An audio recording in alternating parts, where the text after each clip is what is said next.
অনেকদিন আগের ঘটনা। গ্রামে একটা লোক বাস করত তার স্ত্রী সন্তানদের সাথে। পরিবারের অবস্থা বেশ ভালোই ছিল, অনেক সুখেই কাটছিল তাদের দিন। সেই লোকটার নাম ছিল শফিক। হয়তোবা আরো অন্য কোনো নাম ছিল তার, কিন্তু ডাক নাম ছিল শফিক। যাই হোক, আসল ঘটনায় আসি।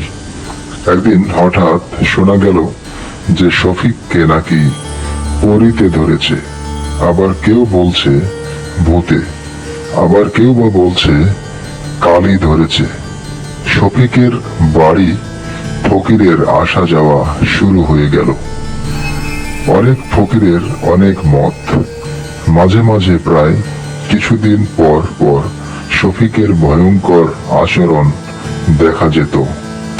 এক রাতে সে বিছানায় শুয়ে আছে। মাঝরাতে শফিক হঠাৎ বিছানা ছেড়ে উঠল। রাত তখন 2টো থেকে 2:30 হবে। কেউ একজন তাকে ডাকছে। চেহারাটা ভীষণ কালো কুটকুটে। শফিক বিছানা ছেড়ে উঠেই নদীর দিকে হাঁটতে শুরু করলো। আপন মনে অনেক কথা বিড় বিড় করে বলতে লাগলো। তারপর সে হাঁটতেই থাকলো। একটু পরেই তার স্ত্রী টের পেল ব্যাপারটা। তাই কিছু লোককে রাতে ডেকে তুলে শফিককে ফেরাতে গেল। এতক্ষণে শফিক প্রায় নদীর কাছাকাছি। যেই সে পানিতে নামতে যাবে, অমনি লোকজন সবাই তাকে ধরে ফেললো। শফিক অনেক চেষ্টা করলো পানিতে নামতে, কিন্তু পারল না। এভাবে প্রায়ই শফিক রাতে বের হতো। কেউ না কেউ টের পেত আর ওকে বাঁচাতো।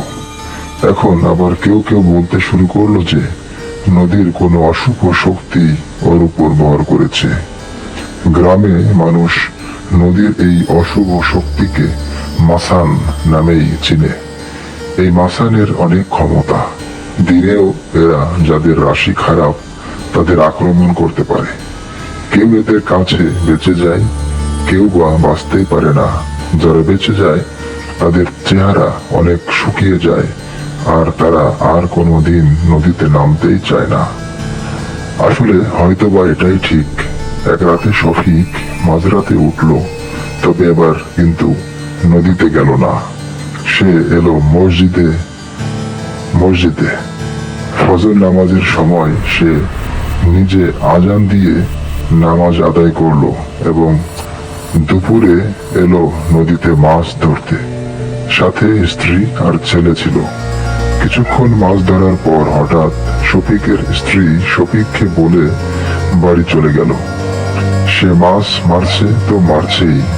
নদীতে একটা জায়গা ছিল যেখানে পুরো নদী শুকিয়ে গেলেও ওই জায়গাটা শুকাতো না। ওই জায়গাটা অনেক ভয়ঙ্কর, যেখানে অনেক মানুষ মরেছে। এখানে ঠিক আজ শফিকও ওই জায়গাতে মাছ ধরছে।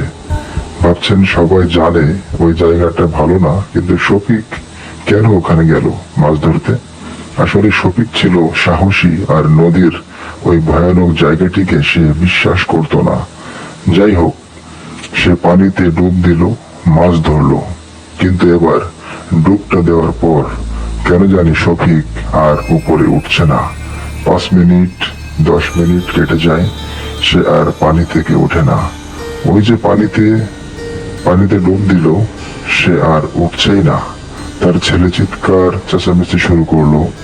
সে সবাইকে বলল তার আব্বু পানিতে ডুব দিয়ে আর উঠছেই না। নদীতে সবাই নেমে খোঁজাখুঁজি শুরু করলো। 30 মিনিট পার হলো, তবুও নদীর পানি থেকে শফিককে খুঁজে পাওয়া যাচ্ছে না। অবশেষে 35 মিনিট পর কেউ একজন হাউমাউ করে কেঁদে উঠে জানালো শফিককে পাওয়া গেছে।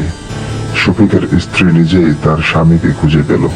সবাই ধরে শফিককে নদীর পাড়ে তুলল। ওর পেট থেকে পানি বের করার চেষ্টা করা হলো, কিন্তু কাজ হলো না, কারণ সে আর নেই। ডাক্তার বলল শফিক আর নেই, মারা গেছে। শফিকের ফর্সা মুখ কালো হয়ে গেল। সে অনেক ভালো মানুষ ছিল। আজ আর কেউ ওকে বাঁচাতে পারলো না। ও চলে গেল। সে সবাইকে ছেড়ে চলে গেল। পরিবার ঢেকে গেল অন্ধকারে। তারপর শফিককে দাফন করা হলো মসজিদের সাথেই কাছাকাছি এক জায়গায়।